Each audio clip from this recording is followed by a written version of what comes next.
आप सभी को मेरा जय हिंद। मैं हूं मेघा परमार और एक बार फिर से आप सभी का स्वागत है द मेघा परमार शो में। आज हमारे साथ है फैशन इंडस्ट्री से जुड़े हैं शख्स या कहूँ शख्सियत जो फैशन एक्सपर्ट हैं और फैशन इंडस्ट्री के कई सारे लोगों के मेंटर हैं। तो सपना सिंह परमार दीदी हमारे साथ हैं। मैं जानना चाहूँगी सबसे पहले आप ही की जर्नी। मैं सपना सिंह परमार, मुझे लोग fashion expert, mentor, senior fashion faculty और मैं एसोसिएट फैकल्टी एनआईएफटीबी उनकी एफडीसीटी कोर्स से जुड़ी रही हूँ लगभग पिछले 6 सालों से। सो मेरी जर्नी मेघा बहुत लंबी, बहुत इंटरेस्टिंग, इनक्रेडिबल मैं कहूँगी।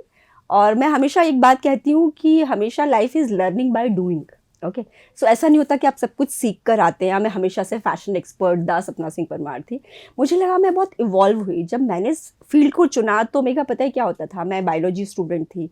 I was very creative. मैं बायोलॉजी अपना सेक्शन में टॉपर थी and I was very good in studies. तो डैडी चाहते थे मैं डॉक्टर बनूँ, तो उनका सपना मैं भी पूरा करना चाहती थी। पर फिर मुझे कहीं ना कहीं अंदर ऐसा लगता था कि डॉक्टर बनना ऑफ कोर्स मैं ही कर सकती हूँ। मैं मेरे अंदर एबिलिटी है तो शायद मैं डॉक्टर तो बन जाऊँगी। पर शायद मेरी सोल की जो डिमांड थी या फिर मेरी जो जर्नी थी वो शायद मुझे लगता था हमेशा कि किसी और तरफ है। मैं ये मेहनत तो कर रही हूँ।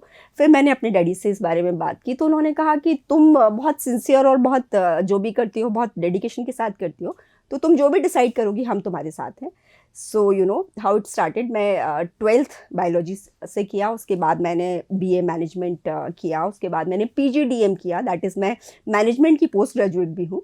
और उसके बाद मैंने फैशन एंड टेक्सटाइल का पोस्ट ग्रेजुएट डिप्लोमा भी किया। तो बड़ी इंटरेस्टिंग जर्नी थी, मतलब फ्रॉम बायोलॉजी स्टूडेंट से लेकर फिर मैनेजमेंट भी। मैं कुछ सालों तक तो मैनेजमेंट पढ़ाती भी थी स्टूडेंट्स को। सो फिर मुझे फाइनली ऐसा लगा कि अगर मुझे कुछ करना है तो मुझे अब कोई एक चीज़ चुननी होगी। तो मुझे लगा कि मुझे सबसे ज़्यादा आपको हमेशा मेघा लाइफ में वो काम करना चाहिए जो आपको लगे ही ना कि आप काम कर रहे हो, है ना।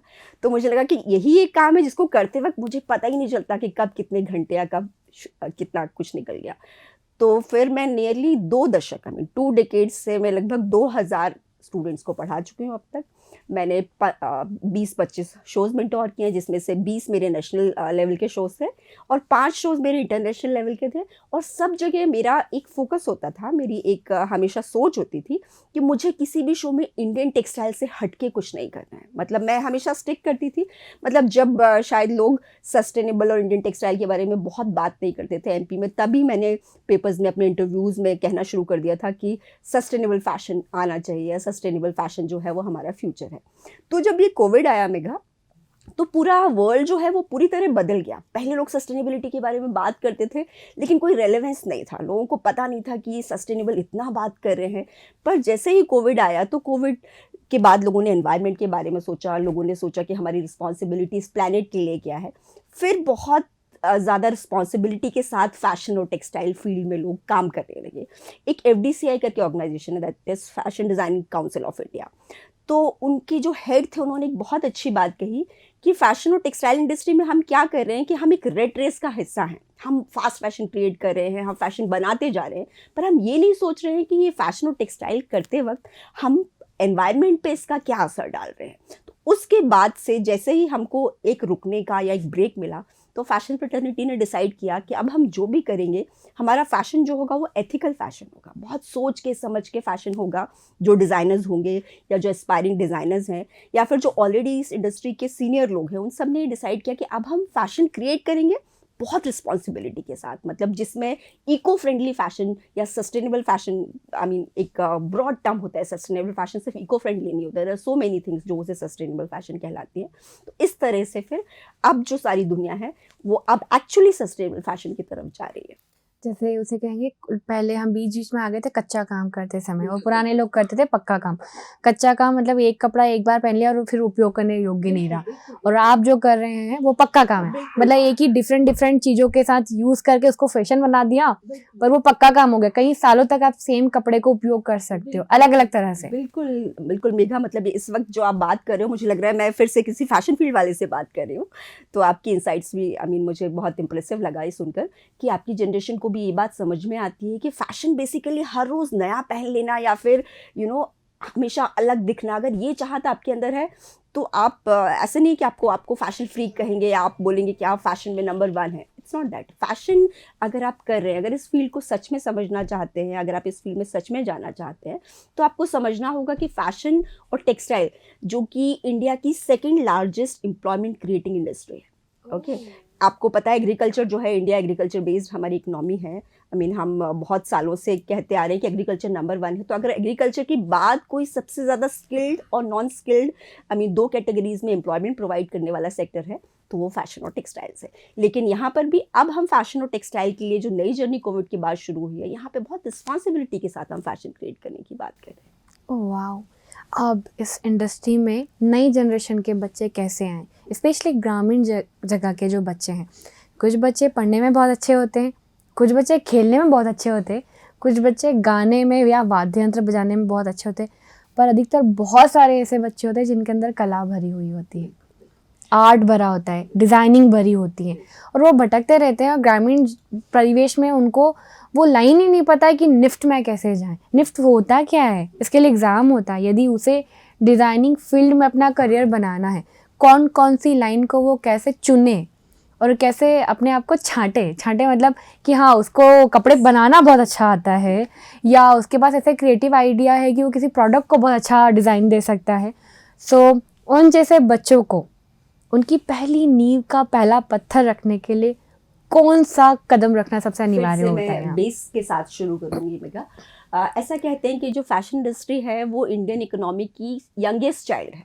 मतलब अभी लगभग 3 से 4 दशक ही हुए इस इंडस्ट्री को आए हुए। तो सबसे अच्छी बात है कि अभी यहाँ सेचुरेशन आने में बहुत टाइम है, असीमित संभावनाएं हैं। अगर आप एक फैशन और टेक्सटाइल डिज़ाइनिंग के फील्ड में जाना चाहते हैं, तो मुझे लगता है कि यहाँ पर आपको सालों साल कोई सेचुरेशन नहीं देखना पड़ेगा। आपको ऐसा नहीं लगेगा कि इस फील्ड में बहुत होगा। जैसे हम MBA के बारे में बात करते हैं तो लगता है कि been ages been decades saturation आ चुका है। आप किसी का आप MBA सुन के आप बहुत इंप्रेस नहीं होते, और ज़रूरी नहीं है। हाँ, और हाँ, आपको लगता है कि अरे सारा every alternate person is an MBA only, fine.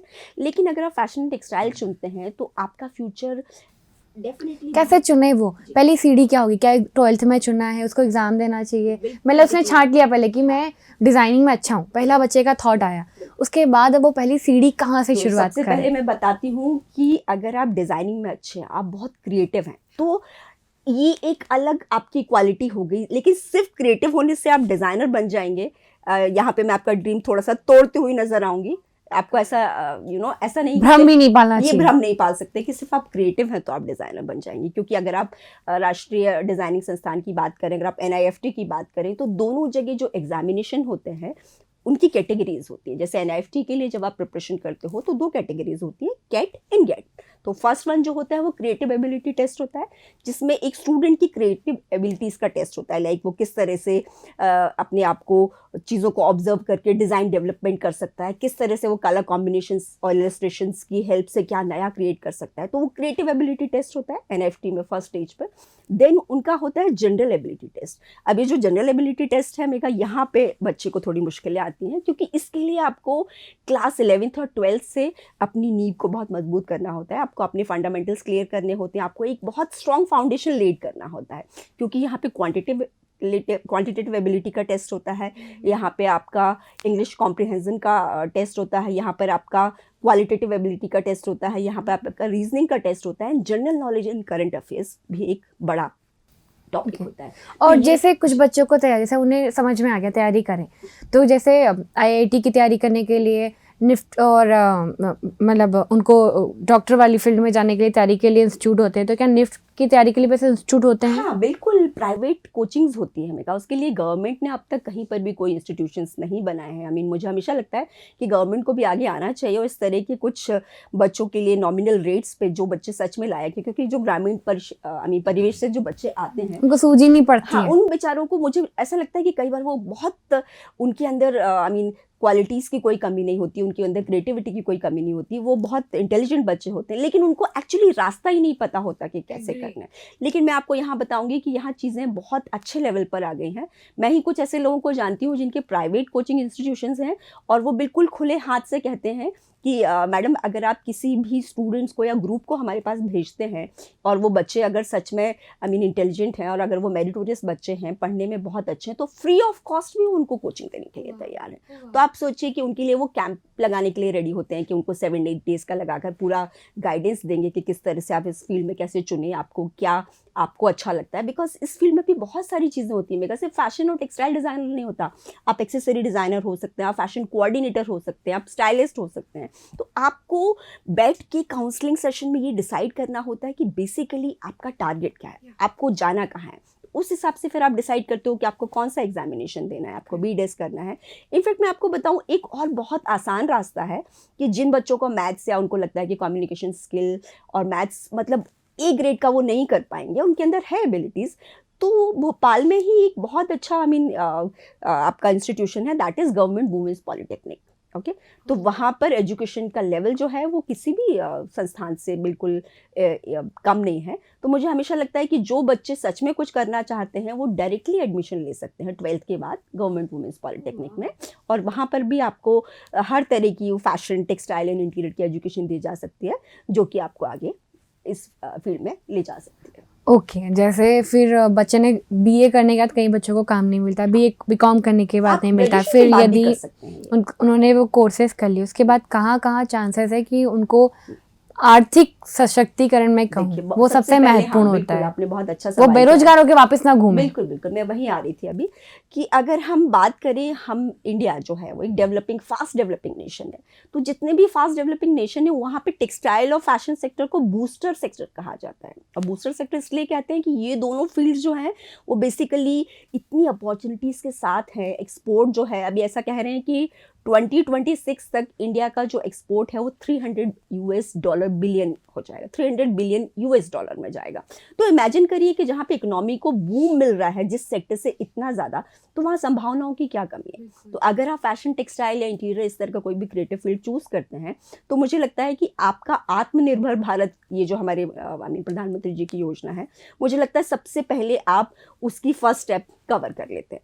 क्योंकि ये जितने भी फील्ड है यहाँ पर कहीं पर भी ये कंपलसरी नहीं है कि आपको जाकर कहीं पर जॉब ही करना है या आपको इंटर्नशिप ही करनी है। आप बिल्कुल स्क्रैच से शुरू कर सकते हैं। आपके पास मिनिमम इन्वेस्टमेंट है, आपके पास कोई बड़ा सेटअप नहीं है, स्टिल आप अपना कोई भी काम शुरू कर सकते हैं। बिल्कुल आप लेवल जो है बिल्कुल नीचे से शुरू करिए, और आप धीरे धीरे, अगर आप हार्ड वर्किंग हैं, अगर आप टैलेंटेड हैं, आप स्किलफुल हैं, आप क्रिएटिव हैं, तो आपको आगे बढ़ने से कोई भी नहीं रोक सकता। और सबसे अच्छी बात ये मेरा कि आप गवर्नमेंट की इतनी सारी स्कीम्स हैं कि आपको सिर्फ डिसाइड करना है कि आपको यहाँ बढ़ना है, और आप हर स्कीम को फंडिंग मिलती है, हर स्कीम के लिए आपको प्रॉपर गाइडेंस मिलता है। तो अगर आप ये फील्ड चूज़ करते हैं तो मुझे नहीं लगता कि आपको कोई भी आगे बढ़ने से रोक सकता है। और बच्चों के लिए क्या टिप्स हैं जो उनके लिए बहुत महत्वपूर्ण रहेंगे? मेघा, देखो अभी जिस तरह का माहौल आ गया है, पहले क्या होता था, फैशन जो होता था वो कभी साल में 1 बार या 2 बार की बात होती थी, 4 बार की बात होती थी। बट अभी जिस तरह का वर्ल्ड हमारा बन गया है, फैशन एक आई थिंक डेली लाइफ की चीज़ हो गया। तो जब कोई चीज़ आपके लिए डेली लाइफ में इतनी इंपॉर्टेंट हो गई है, तो इमेजिन करिए कि उस फील्ड में काम करने वाले लोगों के लिए कितनी सारी संभावनाएं बन जाती हैं। लेकिन यहाँ पर मैं आपको एक बहुत अच्छी बात बताऊँगी कि बहुत सालों साल ऐसा होता था कि बच्चे बाहर जाने से डरते थे। उनको लगता था कि हमारा अगर सिलेक्शन हो गया, पेरेंट्स में भी बहुत हेजिटेशन था, स्पेशली गर्ल चाइल्ड्स को लेके कि बाहर एजुकेशन के लिए भेजें या ना भेजें। हर फैमिली की अपनी लिमिटेशंस हुआ करती थी। लेकिन अभी सबसे अच्छी बात है कि पिछले 6-7 साल पहले हमारे भोपाल में NIFT आ चुका है, और उससे भी हमने एक ग्रेड अपने आप को अपग्रेड किया है। हम एक लेवल और आगे आए हैं कि अभी 2 साल पहले ही हमारे भोपाल में इंडिया की अपेक्स बॉडी जो डिज़ाइनिंग की है, that is national institute of design, तो वो भी भोपाल में आ चुके हैं। तो आप सोचिए कि अब अगर हमारा बच्चा अच्छा स्कोर करता है, या फिर वो अपनी काबिलियत के दम पर, अगर उसे लगता है कि वो बाहर जाकर नहीं पढ़ना चाहता, अगर उसे लगता है कि यहीं रहकर उसे कुछ करना है, तो दोनों अपेक्स बॉडी जो डिज़ाइनिंग की हैं वो हमारे अब बिल्कुल पहुंच में है, हमारी राजधानी में है। तो मुझे लगता है हर बच्चा, अब जो हमारा आत्मनिर्भर भारत की तरफ हम जो काम करना चाहते हैं, तो मुझे लगता है हर बच्चा भी इस फील्ड में आ सकता है। एक प्रश्न और भी था, जैसे बहुत सारे बच्चे ज़रूरी नहीं कि किसी कंपनी में काम करें, है ना, कुछ लोग होते हैं जो बड़े बड़े ब्रांड्स हैं उनकी डिज़ाइनिंग करते हैं। कुछ लोग होते हैं जो गवर्नमेंट जैसे निफ्ट वगैरह में काम करना चाहते हैं, पर कुछ बच्चे जो होते हैं वो चाहते हैं कि इंडिविजुअल वो अपना ब्रांड क्रिएट करे, अपने कपड़े, अपने कुछ। आपकी जनरेशन जो है मेघा, मैं कहूँगी कि बहुत ही डायनेमिक जनरेशन आ गई है। मतलब मैं बहुत रिस्पेक्ट करती हूँ इस जनरेशन को। जैसे हमारी जनरेशन जनरली सोचा करती थी कि हम एक अच्छी जॉब कर ले, लाइक हमारा फर्स्ट जो एक सपना हुआ करता था, ड्रीम, किसी बड़े डिज़ाइनर के यहाँ हमारी इंटर्नशिप हो जाए, हम किसी बड़े डिज़ाइनर के अंडर में काम कर लें या कुछ शोज़ में पार्टिसिपेट कर लें। लेकिन मैंने देखा ये जनरेशन बहुत डायनेमिक है। यहाँ पर मैं एक नया टर्म यूज़ करना चाहूँगी मेघा। आजकल मैं बच्चों को पढ़ाती हूँ तो मेजॉरिटी ऑफ द बच्चे चूज करते हैं कि वो सोशल एंटरप्रेन्योर्स बनना चाहते हैं। ओके, सोशल एंटरप्रेन्योरशिप, इसका मतलब है कि आप एंटरप्रेन्योर भी हो, आप किसी बिजनेस के ओनर भी हो, और आप बदले में सोसाइटी को उसके साथ ऐड करके अपनी जर्नी क्रिएट कर रहे हो। मतलब अगर आप मेघा फैशन फील्ड को बिलोंग करते हो और आपको लगता है कि आपकी गांव की महिलाएं हैं जो कोई किसी आर्ट में बहुत अच्छी हैं, तो आप अपनी सिर्फ उन 25-50 महिलाओं को डिप्लॉय कर कर आप अपना जो भी है ब्रांड बनाते हो, या फिर अपने लिए आप एक स्पेस क्रिएट करते हो। आज की जनरेशन अपने काम के साथ दूसरों को भी काम देना चाहती है। सोसाइटी अब एक नया कॉन्सेप्ट है कि वो सोशल प्रेन्योरशिप बनना, उनको जो है वो सोशल प्रेन्योर बनना है। उनको अपनी जर्नी करते वक्त, अपने लिए सक्सेस अश्योर करते वक्त सोसाइटी को वापस देने में भी उनको लगता है कि ये उनकी जिम्मेदारी बनती है। एक और बहुत महत्वपूर्ण चीज़ होती है कि सब बच्चे तो हो गए, पर कुछ मम्मियाँ हैं, कुछ दीदियाँ हैं गांव की, कुछ भैया लोग हैं गांव के, जिनके हाथ में हुनर है, जिनके हाथ में कला है, और अब उनका समय निकल गया एग्ज़ाम वगैरह देने का, पर वो भी अपने हुनर के साथ कैसे अपने ब्रांड की या अपनी कला का प्रदर्शन कहीं स्टॉल लगाकर, या बहुत सारी गवर्नमेंट की स्कीमें हैं उनमें शामिल होकर कैसे अपनी चीज़ों के लिए प्लेटफॉर्म ढूंढे, उसके लिए क्या है? मध्य प्रदेश की बात करूँ तो हमारा हस्तशिल्प और हस्तकरघा जो विभाग है वो समय समय पर बहुत सारे एग्जीबिशंस करता रहता है। मतलब एमपी में हर जगह वो, एमपी में जितने भी आर्ट होते हैं, जितने भी तरह के, इनफैक्ट मैं यहाँ पर एक बिल्कुल कॉन्टेक्स्ट से हटकर एक टर्म यूज़ करना चाहूँगी। यहाँ पर हम कहते हैं कि एक्सटिंक्ट आर्ट।